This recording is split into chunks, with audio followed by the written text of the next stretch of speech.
On this special day when most of the world is having a holiday, you have decided to wake up really early in the morning, and we are going to go and read from the book Nectar of Devotion. Nectar of Devotion. Yes. So nice. Now, last time when we were reading, we read all the way up to dog eaters. Our dear Garima Mataji was reading it last.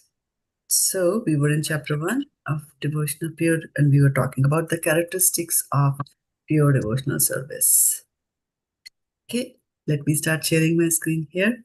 After this brief prayer to the special master. Om Jnanatimirandhasya Jnananjan Shalakya Chakshurunmilitam Yena Tasmai Shri Gurave Namaha.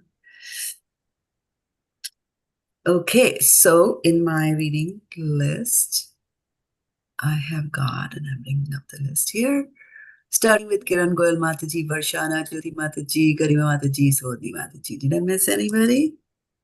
Probably not. Okay. Now we will talk about pure devotional service. Okay, we will start sharing the screen, and what happened to my screen? Okay, chapter 1, share. All right, reading Kiran Goyal Mataji, one paragraph each. Hare Krishna. Let me. Oh, yeah. This one, yeah. A person is born in a Brahman family or in a family of dog eaters due to his last activities. If a person is born in a family of dog eaters, it means that his past activities were all sinful.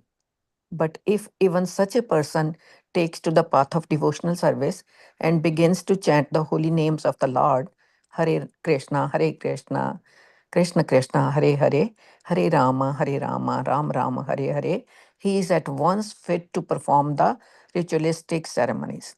This means that his sinful reactions have immediately become neutralized. Hare Krishna. Hare Krishna. It is stated in Padma Puran that there are 4 kinds of effects due to sinful activities, which are listed as follows. Number 1, the effect that is not yet fructified. 2, the effect is lying as seed.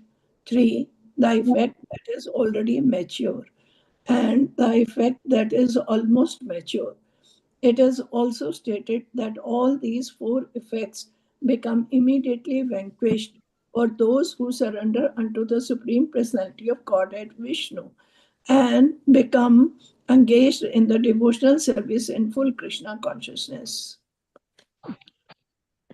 Hare Krishna ji. Those effects described as almost mature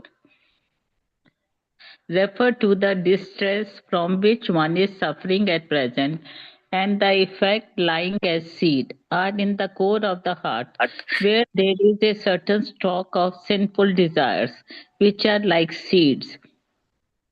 The Sanskrit word kutam means that they are almost Kutam. ready to produce the seed or the Kutam. effect of the seed. An immature effect refers to the case where seedlings has not begun. From this statement of Padma Puran, it is understood that material contamination is very subtle. Its beginning is fruition and results, and how one suffers such results in the form of distress are part of great chain. When one catches some disease, it is often very difficult to ascertain the cause of the disease, where it originates and how it is maturing. The suffering of disease, however, does not appear all of a sudden. It actually takes time, and in the medical field, for precaution's sake, the doctor injects a vaccination to prevent the growing of contamination. The practical injection to stop all the fructification of the seed of our sinful activities, simply engagement in Krishna consciousness. Hare Krishna ji. Hare Krishna. I'll just stop over here and let's go back and discuss, because these are heavy chapters, right? And heavy topics that are being discussed. So what did you hear so far? That even if person born in dog eater family, they can come to Krishna consciousness, and if they are born into that, means they have done lot of sinful activities. But with Krishna consciousness, it can remove. If you do, and what is it that you do once? You even chant Hare Krishna, Yeah. Krishna Krishna, Hare Hare, Ram Right. Hare Ram, Ram Ram Hare. Yeah. So this is such a simple thing, and this is such a simple thing, and yet we kind of sometimes when you get something very cheap, then you don't value it, right? Yes. Like if I say, if you go to the Himalayas and you have to stand in the cold, then you will say, oh, yeah, this is what it is. I want to do that, right? But when we talk about something very simple to be done, then it's like, yeah, I don't think that's good enough. I need to do something more, which is more, like it has more penance inside it or more tapasya inside it. I want to do that. It's okay to do all those things because tapasya always helps. But what I'm saying is that in this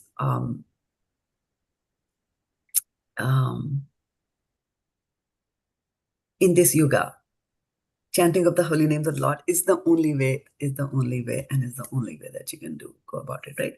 And I wanted to bring up a verse here. I'm just trying to see. Yeah, this is from Ahobat Swapachato Yadkariyan. Let's read that together. It's a very beautiful verse. Let's see, where do I have that? Okay. Share. Can you see Srimad Bhagavatam?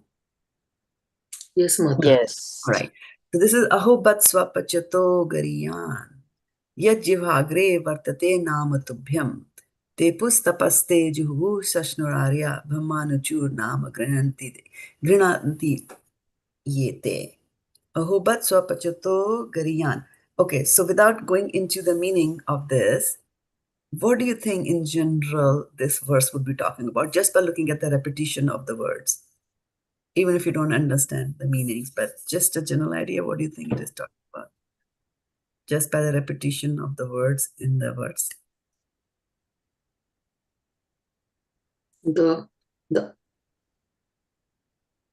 Agra Bhag of Jiva, there should be like name of the Lord.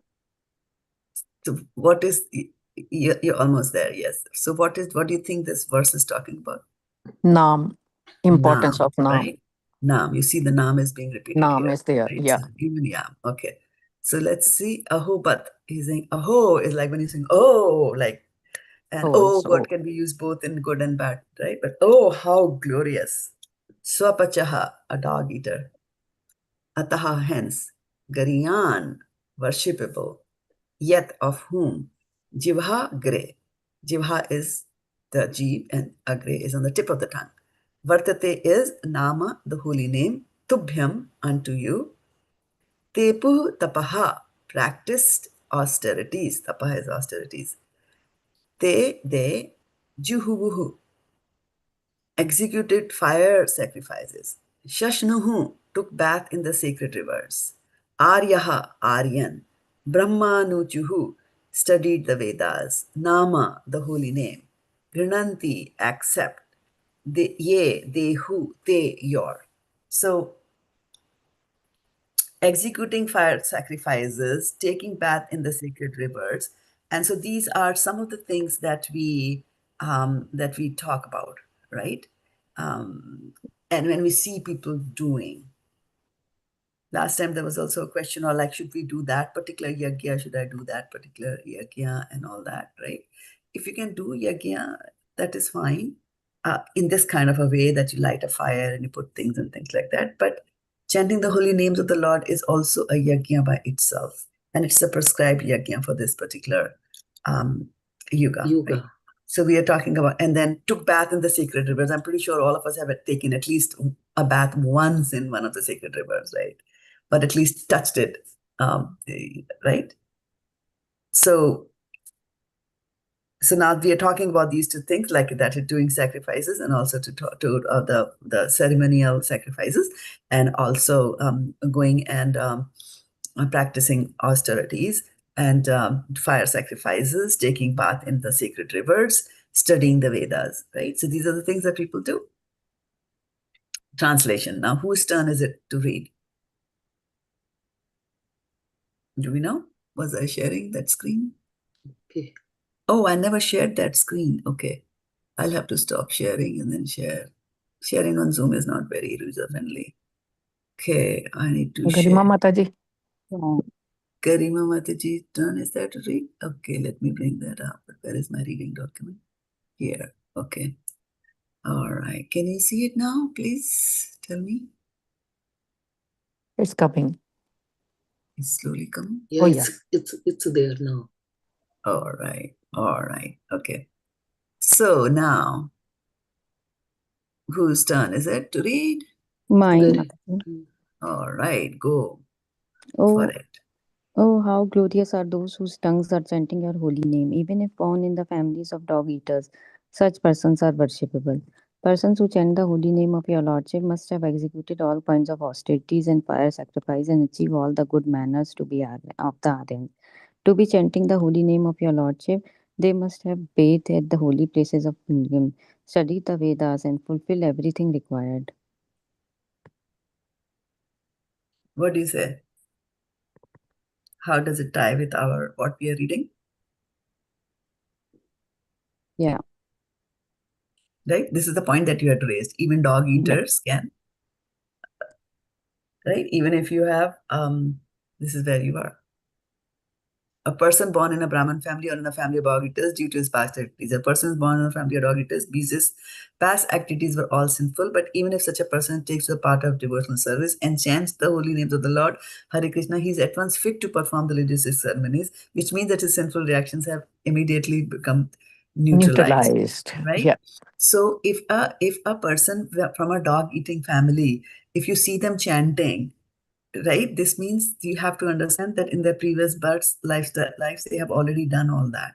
So when we stop somebody on the road and then tell them to chant the holy name of the Lord, some refuse and some do it, right? So those who refuse have not done enough credits in the past to be able to take to devotional service. So let's continue and see what Prabhupada tells us in the purport. Srila Prabhupada ki jai. Jai. Whose turn is it to read? Hare Krishna Dhanurbanama. As it is stated in the previous verse, a person who has once offenselessly chanted the holy name of God becomes immediately eligible to perform Vedic sacrifices. One should not be astonished by this statement of Srimad Bhagavatam. One should not disbelieve or think how by chanting the holy name of the Lord can one become a holy man to be compared to the most elevated Brahmana.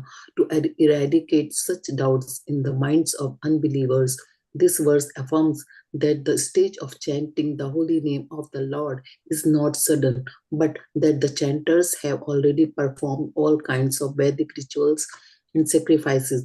It is not very astounding, for no one in this life can chant the holy name of the Lord unless he has passed all lower stages, such as performing the Vedic ritualistic sacrifices, studying the Vedas, and practicing good behavior like that of the Aryans.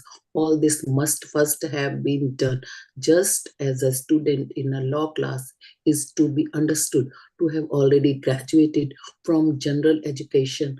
Anyone who is engaged in the chanting of the holy name of the Lord, Hare Krishna, Krishna Krishna, Hare Hare, Hare Ram, Ram Ram, Hare Hare, must have already passed all lower stages. It is said that those who simply chant the holy name with the tip of the tongue are glorious. One does not even have to chant the holy name and understand the whole procedure, namely the offenseless stage, and pure stage. If the holy name is sounded on the tip of the tongue, that is also sufficient. It is said here in that Nama, a singular number, one name, Krishna or Rama, is sufficient. It is not that one has to chant all the holy names of the Lord. The holy names of the Lord are innumerable, and one does not have to chant all the names to prove that he has already undergone all the processes of Vedic ritualistic ceremonies.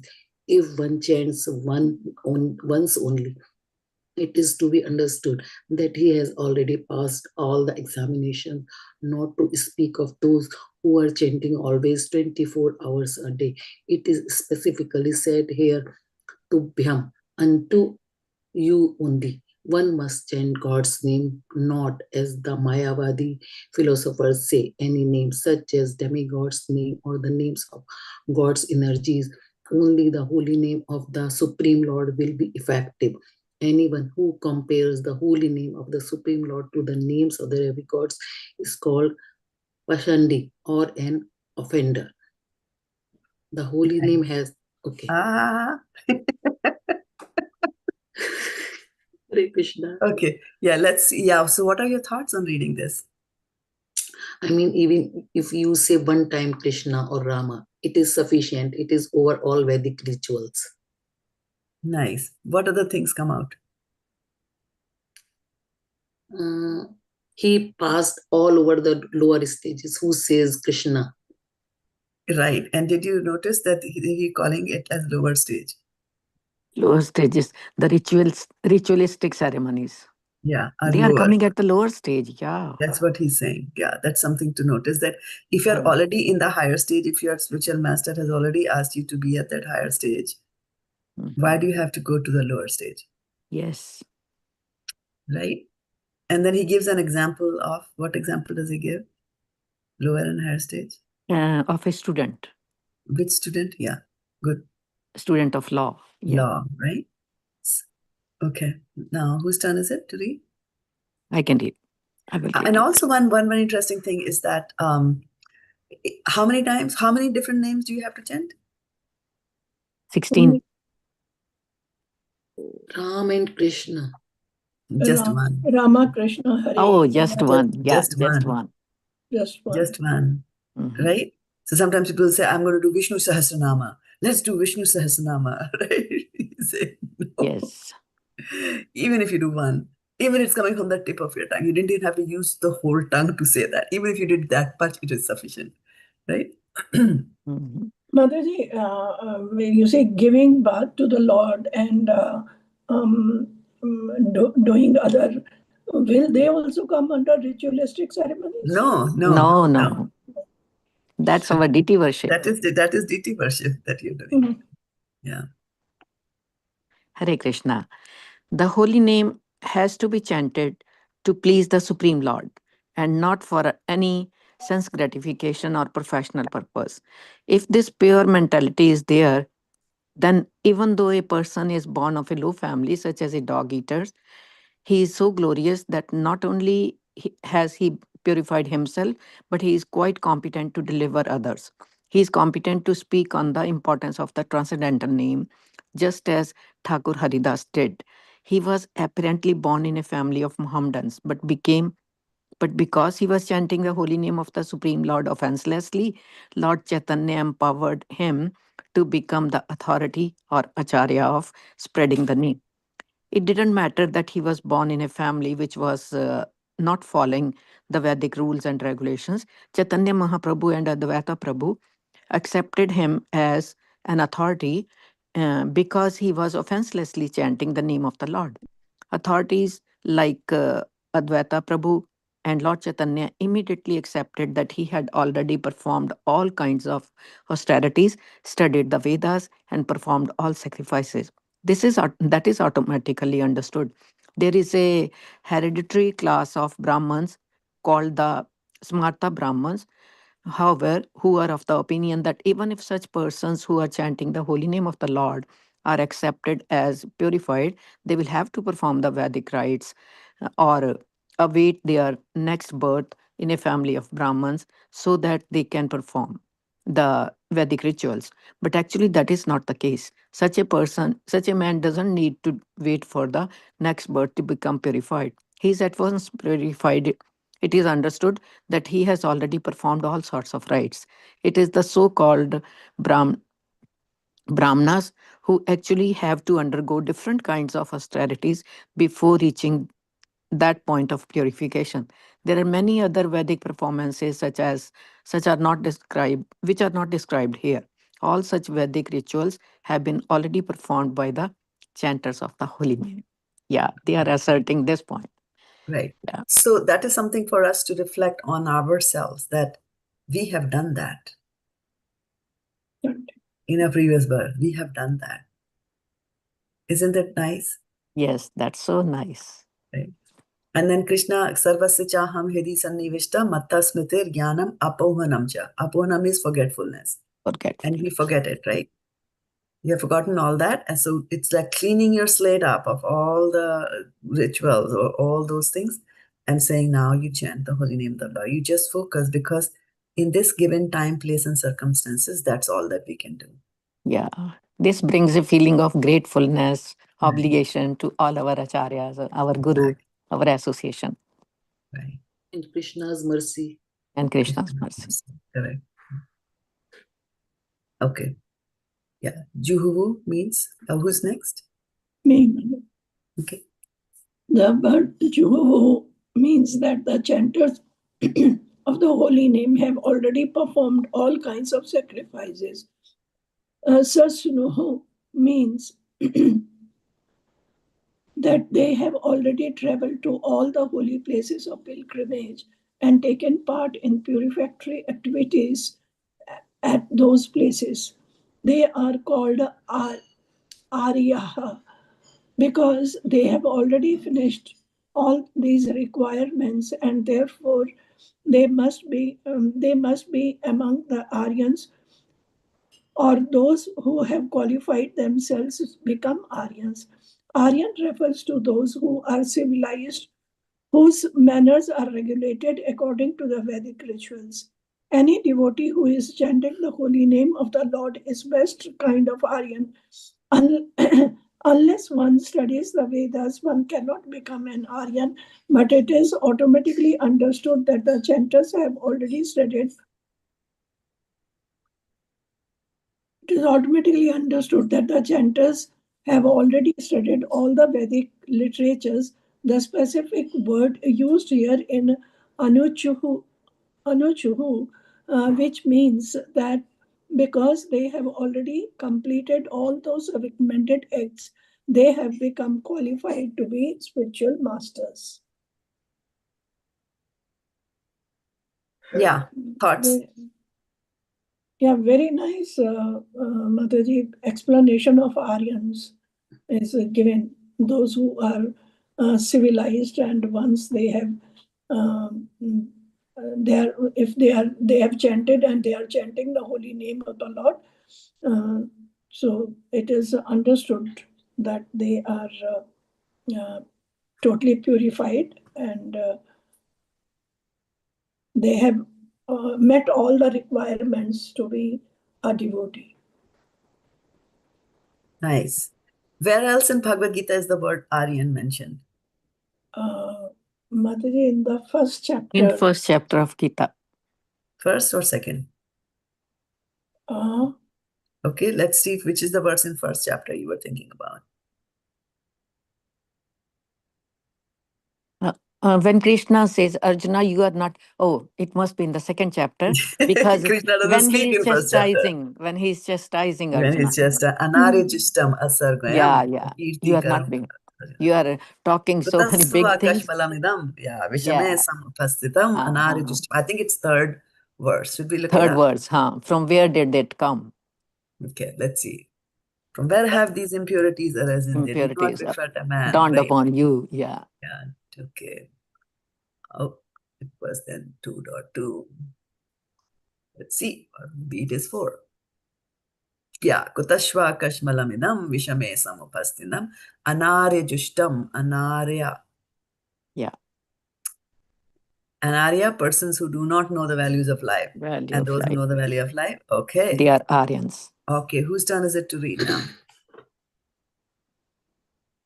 Jyoti? My Jyoti turn. Mataji. Okay. The Supreme Personality of Godhead said, My dear Arjuna, how have these impurities come upon you? They are not at all befitting a man who knows the values of life. Who knows the value of life. They lead not to higher planets but to infamy. Shall I read the puppet? Okay, if you're asking, then go ahead. Purport. Krishna and the Supreme Personality of Godhead are identical. Therefore, Lord Krishna is referred to as Bhagwan throughout the Gita. Bhagwan is the ultimate in the absolute truth. The absolute truth is realized in three phases of understanding, namely Brahman or impersonal, all pervasive spirit, Paramatma or localized aspect of Supreme within the heart of all living entities. The Bhagwan or Supreme Personality of Godhead, Lord Krishna. In the Srimad Bhagavatam 1.2.11, this conception of the absolute truth is explained thus. Vadanti tat tattva vidas tattvam yaj janam adhyayam Jnanam. brahme Jnanam jnanam advayam. advayam brahmeti parmameti bhagwan iti Shabdate. sabdayate. The absolute truth is realized in three phases of understanding by the Mataji, please scroll कर दीजिए. No. Somebody else has to read now. Somebody else, I'm sorry, Mataji. Okay. So yeah, before we go there, let's pause and see what we heard from Jyoti Mataji.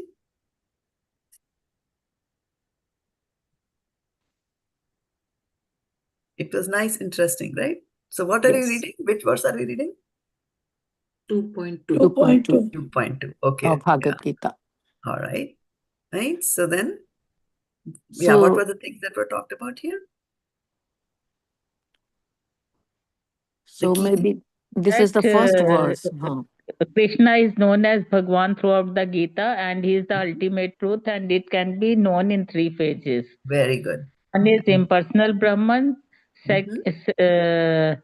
second is Paramatma, which is within the heart of living entities, Right. and third is the Supreme Personality of Godhead. Right. And then which verse does he quote? 1.2.11. 11. Okay. All right. Whose turn is it to read now? Garima. The absolute truth is realized in three phases of understanding by the knower of the absolute truth, and all of them are identical. Such phases of the absolute truth are expressed as Brahman, Paramatma, and Bhagavan. These three divine aspects can be explained by the example of sun, which also has three different aspects, namely the sunshine, the sun surface, and the sun planet itself. One who studies the sunshine only is the preliminary student. One who understands the sun surface is further advanced, and one who can enter into the sun planet is the highest. Ordinary students who are satisfied by simply understanding the sunshine, its universal pervasiveness, and the glaring effulgence of its impersonal nature, may be compared to those who can realize only the Brahman feature of the absolute truth. The student who has advanced still further can know the sun disk, which is compared to the knowledge of the Paramatma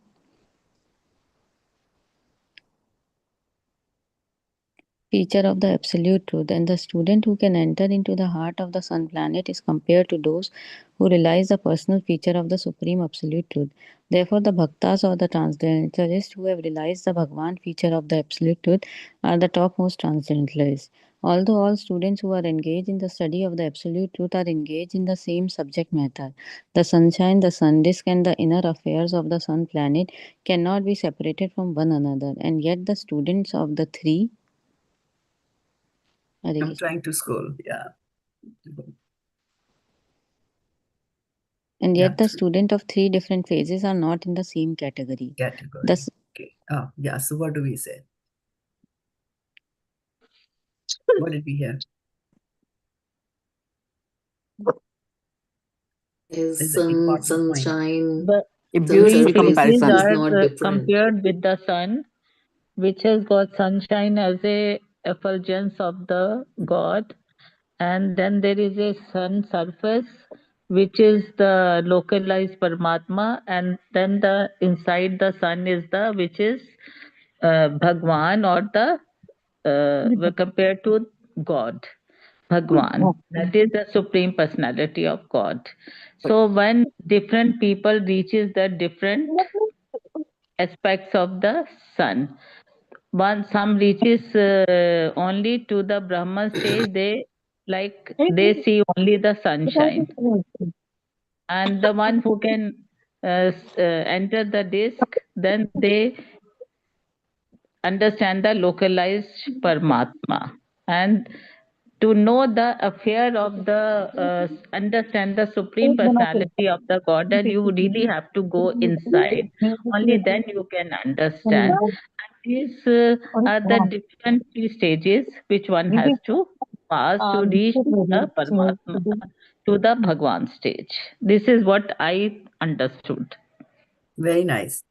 Very nice. And then was there a comparison made between the three?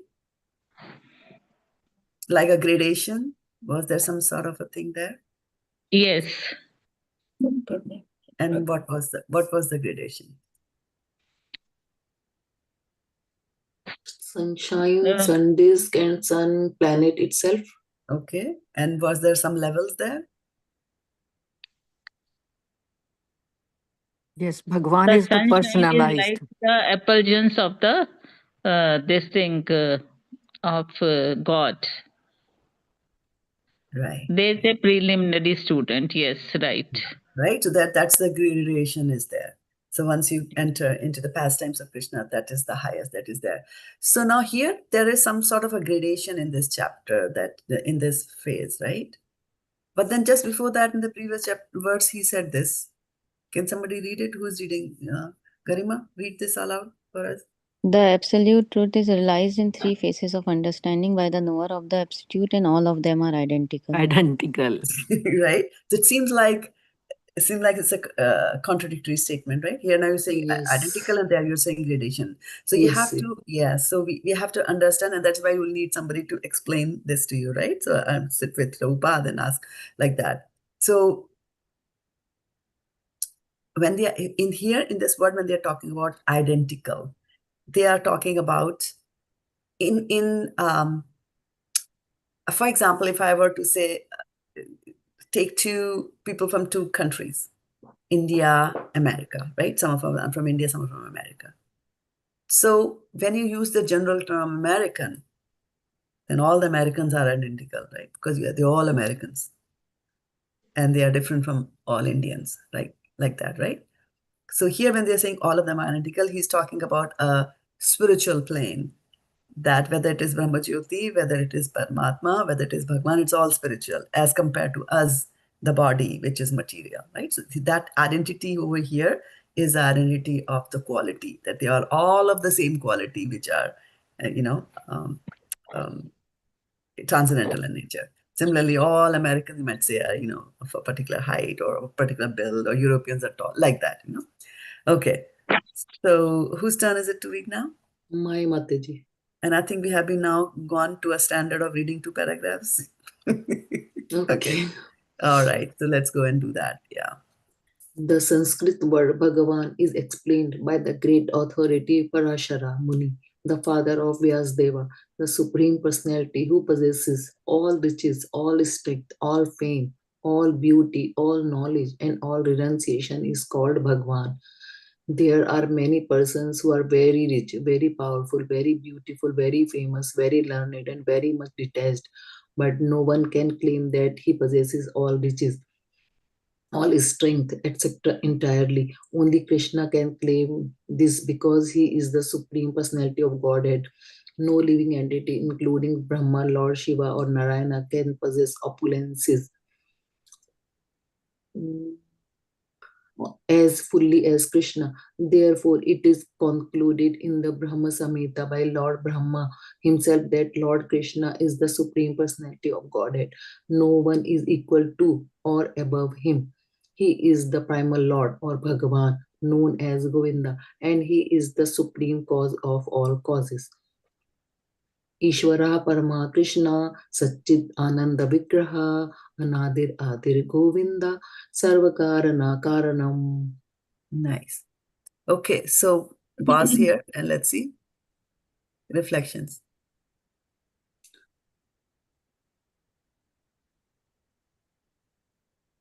Krishna What has did all opulences. you- Krishna has all opulences. Okay. Sarvkaran That's it. Karanam. So he's the cause of all causes. Okay, whose turn is it to read now? Subodhini Mataji, or Subodhini. I? Subodhini I read. was reading right now, right? Okay, so I have to start. Should I start?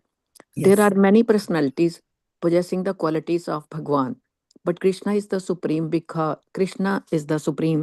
because none can excel him. He is the supreme person, and his body is eternal, full of knowledge and bliss. He is the primeval Lord Govinda and the cause of all causes. Brahm Samhita 5.1. Ishwar Param Krishna, Sachidanand Vigraha, Anadiradi Gobind Sarvakaran Karna. In the Bhagavatam, about also there is a list of many incarnations of the Supreme Personality of Godhead, but Krishna is described as the original personality of Godhead, from whom many incarnations and personalities of Godhead expand.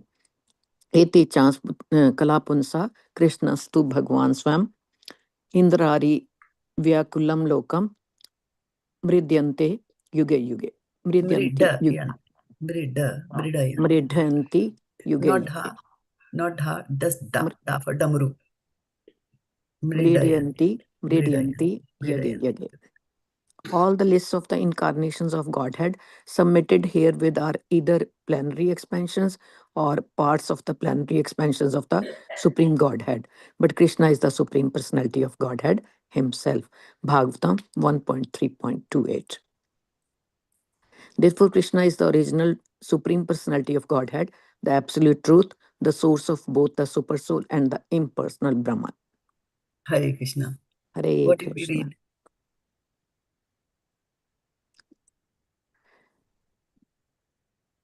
Very clearly it is said that Krishna, you yeah, are Yeah, let her complete one at a time. Yeah. yeah. Krishna, Varshana was speaking first. Yeah. yeah, sure. Okay, go ahead. Mataji here, Srila Prabhupada has clarified it very nicely that Krishna, you are the Bhagwan, you are Swayam. And from yugas, you are there and you will always remain there. Yeah. So in Bhagavatam 1.3, actually the third chapter of Bhagavatam talks about the scheduled incarnations of Krishna. And so it'll talk about, as many as they are there. And then after saying all that, right, by the time we come towards the end of the chapter, verse 28 is towards the end of it. So he's saying, Ete chamsa kula Krishna, but all these that we have talked about, O Krishna, they are either plenary expansions or parts of plenary expansions of you. But Krishna, you are God. So that is, Beautiful. yeah. Yeah. I love this. I Yeah, love this. this is beautiful verse. And Krishna full emphasis on this thing. Yeah. Yeah. Because you have all the qualities in full. Yeah. Others can have qualities, but you have all the 6 qualities in full. Right. So, so that distinction is being made because some people focus on the incarnations of the Lord, but here in the Brahmamatva Gauriya Sampradaya, we are taken to the highest of the highest. Yes. So don't come down, is my advice to you. Yes. Don't go here and there. Focus. Your acharyas are telling to go there. Listen to them and go there. Haribol. Yeah. Okay, whose turn is it to read? Mine, Mataji. Okay. In the presence of Supreme in the presence of Supreme Personality of Godhead, Arjuna's lamentation for his kinsman is certainly unbecoming and Unbecoming. unbecoming, sorry. Rarely used word. Unbecoming and therefore Actually, when I was growing up, it was a very common word to use. So as we, like, as the time passes, different words become popular. Like sometimes when you start to read the meaning of a word, then they will say this was popular in the 17th century or 15th century. No longer used now. So we have different words. Like for example, Google is a verb now. Google used to be a noun, right? The name of the company. Google But it. did Google you it. Google it. Google it. Google is a verb, and it's been added, officially to the dictionaries. Yeah. So these things happen. Beautiful. and therefore Krishna expressed his surprise with the word kutaha, wherefrom. Such impurities were never expected from a person belonging to the civilized class of men known as Aryan. The word So Aryan why was is it not expected from a civilized class of men known as Aryans? Maybe they were just doing ritualistic ceremonies and No. good behavior and No. charity. What was? Yeah, somebody's trying to say something. Mataji, Aryans were the ones, those who were the most civilized, and they follow the path of Krishna consciousness. So let us take a step back, right? First, let us see what is Arjuna's behavior that Krishna is saying, condemning, right? What is his behavior? Just like a Because, material person. Reason for not fighting, how What was the reason of him not fighting? He was scared? because he was attached to his Attached to the family family members. members. He was attached to his family. Was he attached to his family? What more was he thinking about? He was on the attached, but bodily he was on the bodily concept. he was in the bodily concept. But what about the body was he thinking about? What aspect of the body? Material body. Material body, that is right. But what aspect of the material body was he thinking about? Clue, He it's a was war. thinking when they die, nobody will be The there. die, exactly right. So he's thinking about the dying, and because of the dying or killing of his grandparents and all that whole list, that is his behavior, and he's saying, Krishna is saying that Anarya, if you're an Aryan, you have studied the Vedas. If you study the Vedas, you know that you are a soul and not the body, right? So that's why the scolding is coming here, admonishment from Krishna, like that. Okay, please continue. The word Aryan is applicable to persons who know the value of life and have a civilization based on spiritual realization. There you go. Persons who are led by material conception of life do not know that the aim of life is a realization of the absolute truth, Vishnu or Bhagwan, and they are captivated by the eternal feature of the material world, and therefore they do not know what liberation is. Persons who have no knowledge of liberation from material bondage are called non-Aryans. And Therefore, what's the Sanskrit for non-Aryans? Anarya. Anarya asargayam akirtikaram. Okay. Although Arjuna was Kshatriya, he was deviating from the prescribed duties by declining to fight. This fact is cowardice. This act of cowardice. This is act of cowardice. Is described as befitting the non-Aryan. Non-Aryans. Such deviation from duty does not help one to progress of spiritual life, nor does it even give one the opportunity to become famous in this world. Lord Krishna did not approve of the so-called compassion of Arjuna for his kinsman. Right, it's a very interesting thing here, and which I had taught in a class last Saturday. I gave a class in somebody's home. We were reading the 4 Questions Asked book by Vaisheshika Prabhu, and I just found a connection here.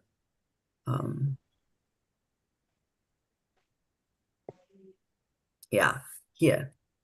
So the first question in the 4 Question Asked book, what is the first question? What is my purpose? What is my Right? So here, persons who are led by material consumption life do not know that the aim of life is realization of the absolute truth, Vishnu or Bhagwan. That's the first question that you ask. What is my purpose? And you'll get hundreds of answers, but this is the ultimate answer. Mm-hmm. Aim of life, the purpose of your life, the fact that you got a human body. That's why we say Atato Brahma Jigyasa, Mm-hmm. right? So the reason we got this is, we got this body is to attain and to realize ultimate Bhagwan. For Bhagwan realization, you have got this body. And it's a very interesting thing that he brought. And he said that when you know the purpose of whatever you're doing, sometimes we just do things, just because they are being done. So when you know the purpose of your life, then you get integrity and vigor. And I was very surprised, and I've been thinking about that a lot, that when you know the aim of the life, and for example, even in our day-to-day life, even if you're not thinking about God, right? We're just focusing on our day-to-day mundane job. For example, I'm a project manager. I manage a project for California's Department of Public Health. And so as part of my job, I have to run after software developers, asking them to read.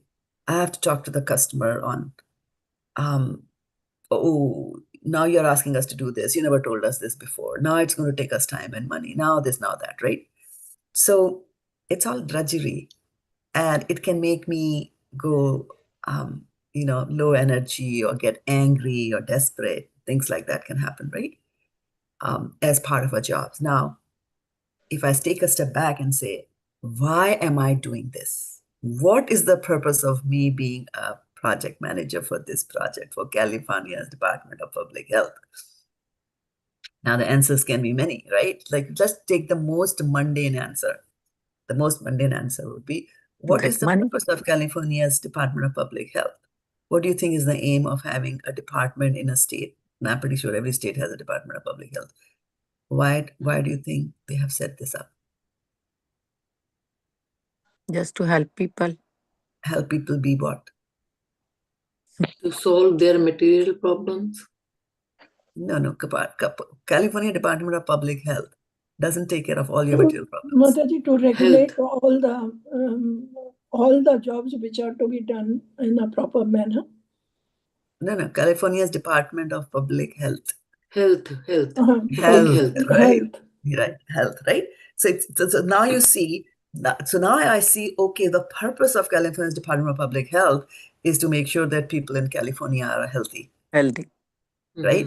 Now that I know that everything that I'm doing, even if I'm managing a software project that is going to help them be healthy. How is it going to help them be healthy? Is because if I get systems developed which will allow them to check into a acute pain hospital or anything like that, then my purpose is done. So when you know the purpose of what you're doing, right, then integrity will come. Now that you know that anything that I do is going to affect the health of people in California, I will do my job properly. So that's one thing, right? And then so you will also get the vigor to do it. You'll get the strength to do it because now you want to do it, right? And when you are doing things integrally, you'll start getting results also. And when you get the results, then you get more vigor to do it even more, right? So similarly, if we understand that our purpose in life is to realize God, as it says over here, when we understand the purpose in life is this, then I will get the integrity to do that.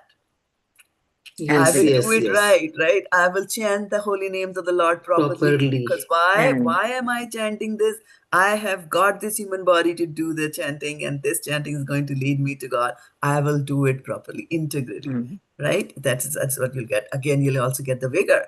You will not mind. I mean, in the morning, Kiran Mataji was telling me that, oh, this is so nice. You have to get up early in the morning. I'm so happy. I'm showered and I'm all that, right? The vigor is there, right? That you do that. Okay. Otherwise, we are all in the same material body. We are all suffering, right? And what were the sufferings that we talked about? Going back to our nectar of devotion, where we are talking about the dog eaters who are going to do that. And if they're just chanting the names of the Lord once, that is good. But then here they were saying, we also talked about the sin. We also read the sinful activities, right? And there are 4 kinds of effects. What were the 4 kinds of effects that we read? Sometimes What are they? it comes out right away. Gets Prarabdha, fructified. prarabdha, Sometimes it is lying as a seed, Mm-hmm. and Sometimes. sometimes my karma is already matured. Yeah, yeah, And right. then fourth is the effect that is almost mature. Almost mature, right? So we understood and we talked about that last time that any suffering that we get are actually due to our karma. our own karma, right? Right. Let me bring up a verse. Um,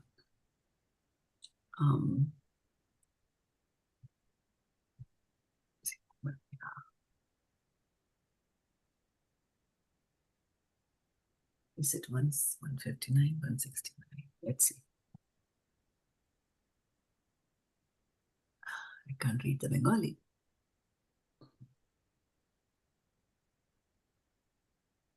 Okay. So tumi yanra hita vancha se haila Vaishnava Vaishnavera Papa Krishna Dura Karesha Saba. Okay. Whose turn is it to read? Garima Mataji. Garima Mataji is full of energy today. Go ahead. Whoever, It's my who's turn. Is it your turn? See, she's so full of energy, she's stepping over people now. Good. Go ahead. Whose turn is it? I think Jyoti Whosoever Mataji, because I welfare have you desire, immediately become a Vaishnav. And She didn't even stop. So who read last?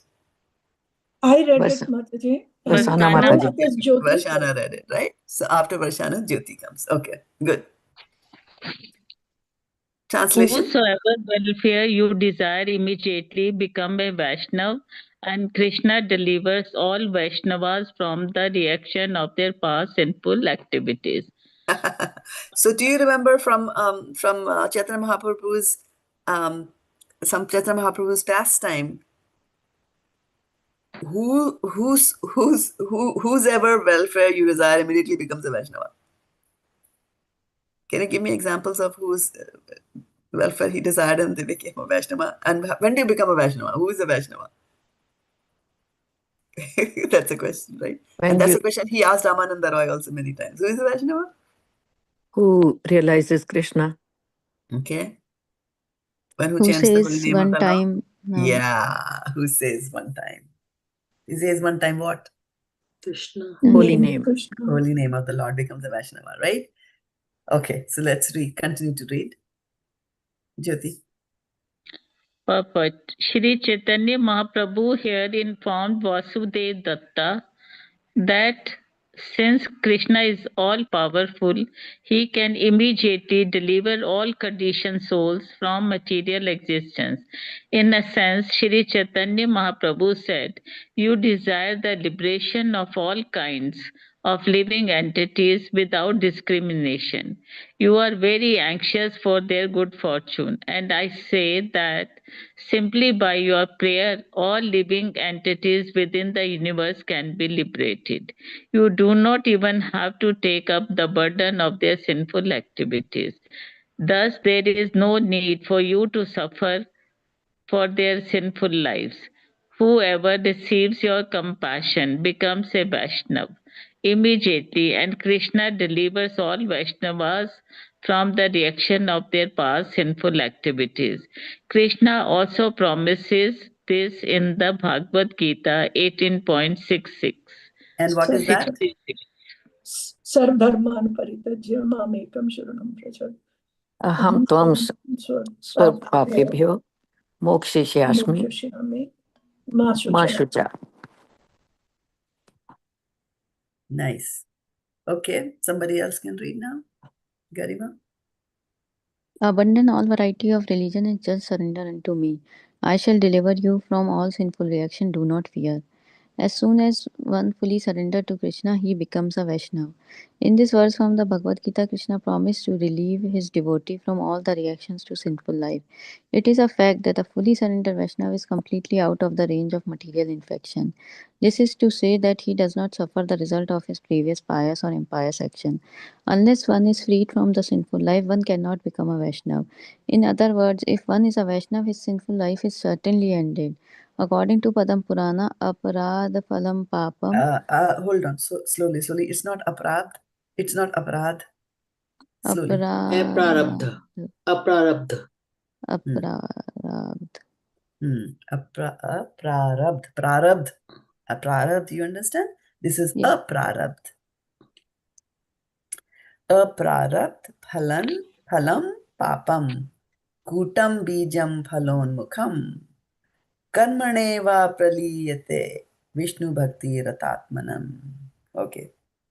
Continue, Garima. There are different stages of dormant reaction to sinful activities to be observed in sinful life. And let's go through this very carefully and very slowly. Okay? Yeah. Please continue. I just Sinful hope I'm reaction ready. may be just waiting to take effect.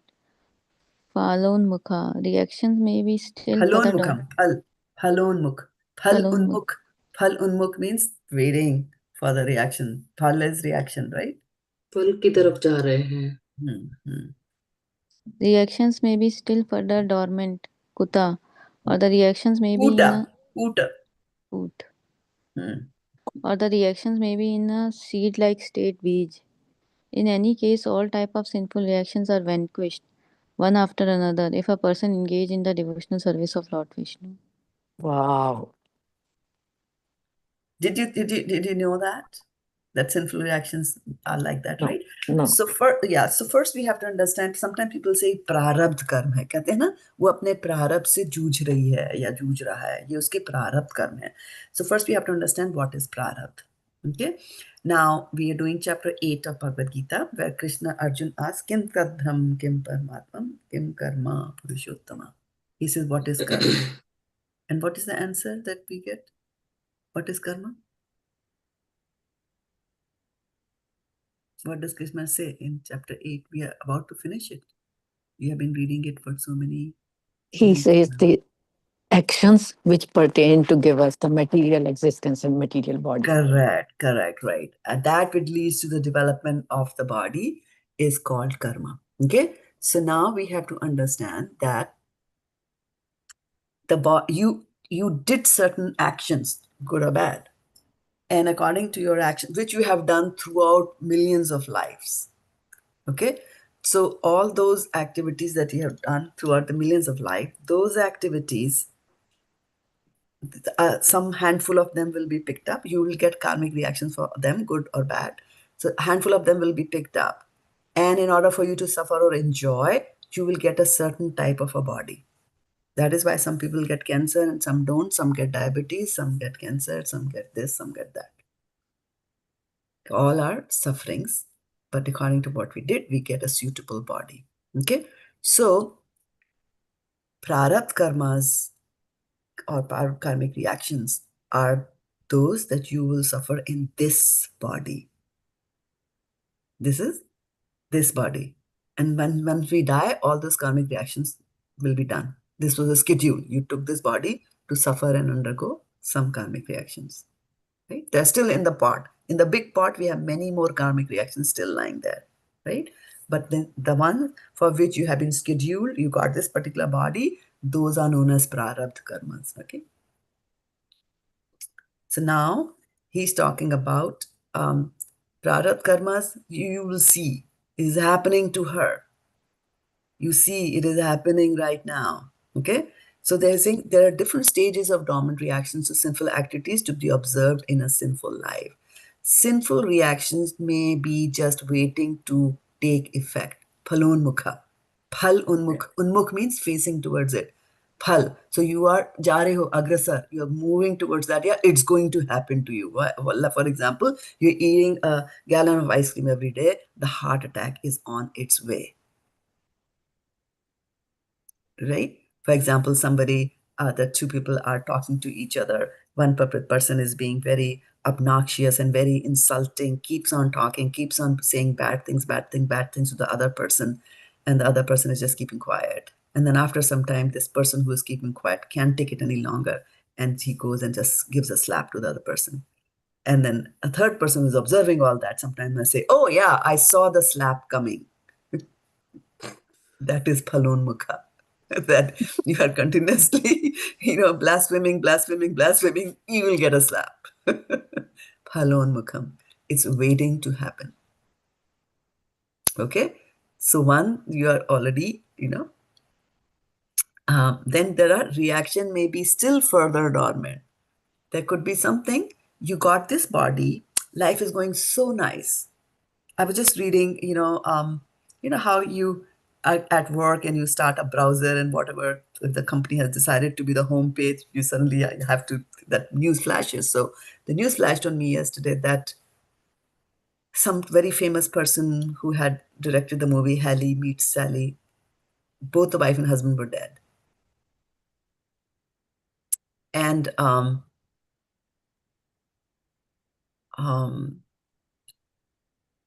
so the news just said at that time, and people were going to talk about their deaths. I thought they must have met with an accident, and then it said that they were brutally struck with a sharp weapon. And the news was going on to telling, and I was just thinking how worthless and silly the news can be. The news said that the husband died first, and the wife death was declared to be a minute later. I did not know that science is so precise these days that they can define to the minute, right? So it said, like, at 4:40, 4:46, the husband died, and 4:47, the wife died. And in the death certificates, the husband was mentioned as married, and in the wife's death certificate, she was listed as a widow. It was like, wow, look at that, right? And that was news. That was news. But anyway, and then it went further to say that their son, 32-year-old son, had actually killed them. And then it went on to say that he was a famous director of I think it was 60s or 70s movie, Sally Meets Harry, or Harry Meets Sally, something like that. And I was just thinking that look at that wonderful film director, and he was 70, and now he has a son, 32. He was in his 70s, so he must have had this child when he was in his 40s, and he was very happy to see this son. But then there were sinful reactions that were, Falun Makam. Later on in life, he was going to be killed. So you never know. Such a nice life, you're the famous director, and then, sinful reactions coming at you like that. And then, reactions that may be still further dormant, still further coming out, you do not know.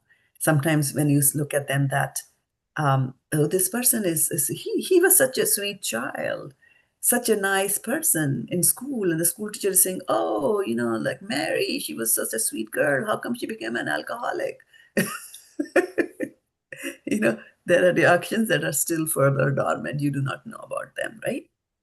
And then we have bija. Bija is very bad. Bija is very bad, and that is because you still have that tendency to sin. Because you have the tendency to sin, you will still do it.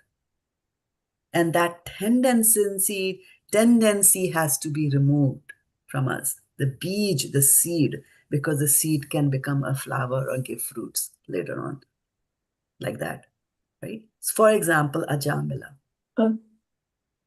Yes, Mataji. And I was thinking of Dhritarashtra also. Right. So Ajamila had this, Ajamila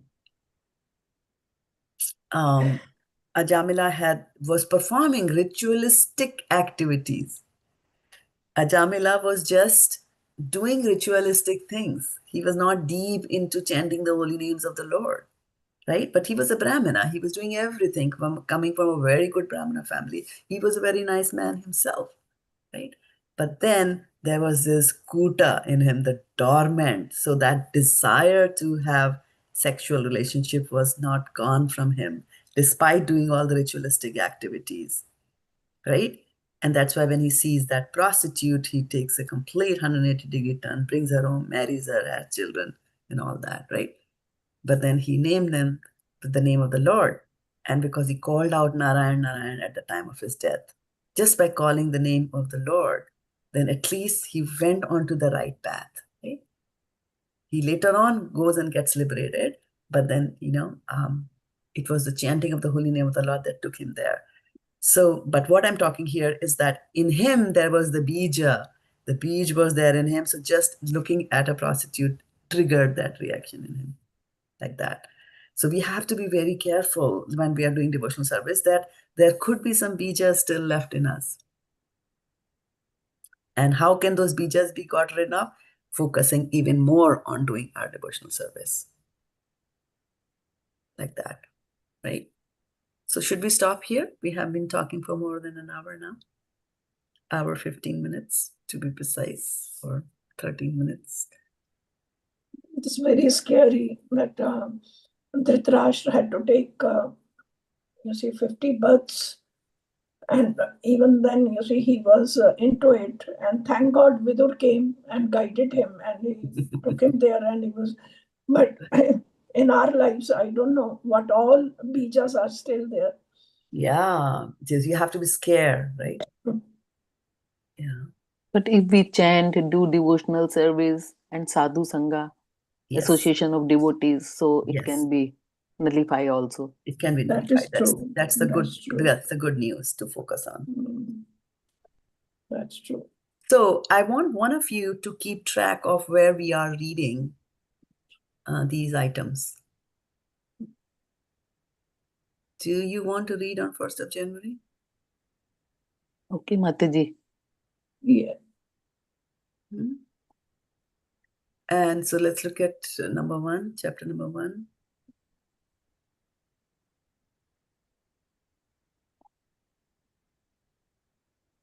This we read, right? Okay, why don't we read this also, because they'll summarize. Whose turn is it to read now? My Mataji. Okay, go ahead. Those effects described as almost mature refer to the distress from which one is suffering at present, and the effects lying as seed are in the core of the heart, where there is a certain stock of sinful desires, which are like seeds. The Sanskrit word kutam means that they are almost ready to produce the seed, or the effect of the seed. An immature effect refers to the case where the seedling has not begun. From this statement of Padma Purana, it is understood that material contamination is very subtle. Its beginning, its fruition, and results, and how one suffers such results in the form of distress, are part of a great chain. When one catches some disease, it is often very difficult to ascertain the cause of the disease, where it originated, and how it is maturing. The suffering of a disease, however, does not appear all of a sudden. It actually takes time, and as in the medical field, for precaution's sake, the doctor injects a vaccination to prevent the growing of contamination.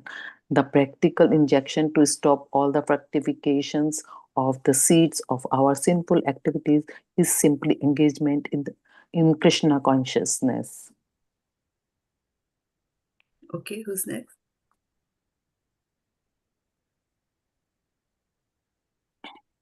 After Subodhini? Kiran. Kiran is there still? Yeah, Kiran Mataji. Okay, I'll read, Mataji. In this connection, Shukdev Goswami speaks in the 6th canto of Srimad Bhagavatam, 2nd chapter, verse number 17, about the story of Ajamil, who began Ajamila. life. Ajamila. Yeah. Ajamila, who began life as a fine and dutiful Brahmana, but who in his young manhood became became wholly corrupted by a prostitute. At the end of his wicked life, just by calling the name Narayan Krishna, he was he was saved despite so much sin. Shukdev points out that austerity, charity, and the performance of the ritualistic ceremonies for counteracting sinful activities are recommended processes, but but that by performing them, one cannot remove the sinful desire seed from the heart, as was the case of Ajamila in the youth. This sinful desire seed can be removed only by achieving Krishna consciousness, and this can be accomplished very easily by chanting Maha Mantra or Hare Krishna mantra as recommended by Sri Chaitanya Mahaprabhu. In other words, unless one adopts the path of devotional service, he cannot be 100% clean from the reactions of sinful activities. Nice. Who's next? We already covered that, so this year. Yes. By performing Vedic ritualistic activities, by giving money in charity, and by undergoing austerity, one can temporarily become free from the reaction of sinful activities. But at the next moment, he must again become engaged in sinful activities. For example, a person suffering from venereal disease on account of excessive indulgence in sex life has to undergo some severe pain in medical treatment, and he is then cured for the time being, but because he has not been able to remove the sex desire from his heart, he must again indulge in the same thing and become a victim of the same disease. So, medical treatment may give temporary relief from the distress of such venereal disease. But unless one is trained to understand that sex life is abominable, it is impossible to be saved from such repeated distress. Similarly, the ritualistic performances, charity, and austerity that are recommended in Vedas may temporarily stop one from acting in sinful ways, but as long as the heart is not clear, one will have to repeat sinful activities again and again. Who's next? Correct. Another example given in Srimad Bhagavatam concerns the elephant who enters into a lake and takes a bath very seriously, cleansing his body thoroughly. Then, as soon as he comes onto shore, he again takes some dust from the earth and throws it over his body. Similarly, a person who is not trained in Krishna consciousness cannot become completely free from the desire for sinful activities. Neither the yoga process, nor philosophical speculation, nor fruitive activities can save one from the seeds of sinful desire. Only by being engaged in devotional service can this be done. Right? And then one thing to understand here is neither the yoga process, and we are reading chapter 8 of Bhagavad Gita, right? Where they're talking about the yoga process and Dhyan yoga and all that before that, right? So he's saying neither yoga nor philosophical speculation, Gyan yoga, right? Nor fruitive activities, Karma Kandi activities. None of these are going to help you in saving you from your sinful desires, but only by being engaged in devotional service can this be done. Okay. Now, one more evidence. Who's next? There is another evidence in the fourth canto of Srimad Bhagavatam, 22nd chapter, verse 39, wherein Sanat Kumara says, "My dear king, the false ego of human being is so strong that it keeps him in material existence as if tied up by a strong rope. Only the devotees can cut off the knot of this strong rope very easily by engaging themselves in Krishna consciousness.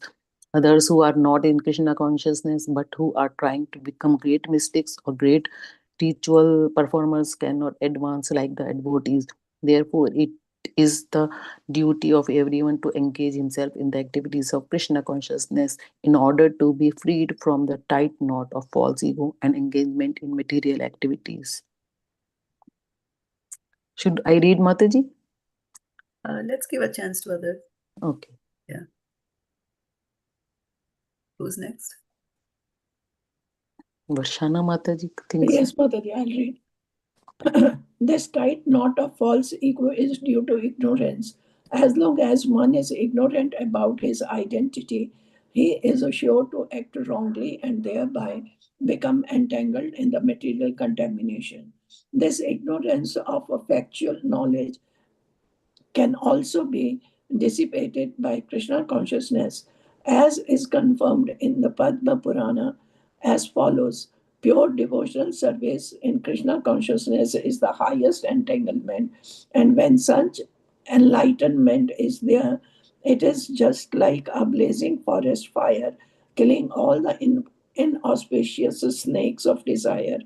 The example is being given in this connection that when there is a forest fire, the extensive blazing automatically kills all the snakes in the forest. There are many, many snakes on the ground of the forest, and when the fire takes place, it burns the dried foliage, and the snakes are immediately attacked. Animals who have four legs can flee from the fire or can at least try to flee, but the snakes are immediately killed. Similarly, the blazing fire Krishna consciousness is so strong that the snakes of ignorance are immediately killed. Hare Krishna. Hare Krishna. So, Chanting the holy Krishna, name of yeah, the so, Lord can. so, good, yeah. So I just wanted to mention that we are reading from Nectar of Devotion, and we are in chapter number 1. And let me just bring this up here. We have done a lot of reading, 2 hours worth of reading, right? So the first one is pure devotional service brings immediate relief from all kinds of material distress, right? That's what we are reading. And the second one is pure devotional service is the beginning of all auspiciousness. So we will start with this one next, right? Jan 1st. Okay, I'll make a note here in my book. All right, then. Mataji, I have one desire, if you can fulfill. Okay. You have a desire to fulfill? Go ahead, fulfill. The Bhagavad Gita, as you have summarized the 8th chapter, given the verses, the questions and everything, in the same way, if we do on the other chapter. Sure, we'll do that. Yeah, I was thinking about that this morning. Thank you. Yeah, we'll go a little into the chapter and then we'll find a bearing and then we will together construct the structure as we did, no, right? Means the chapters which we have already done, 1st, 2nd, 3rd, 4th, 5th, 6th. Yeah. Okay. Thank you so much, Ma. Patitanam Pavnebhyo Vaishnavebhyo Vaishnavebhyo Namo Namo Namaha Namaha. Gopremanand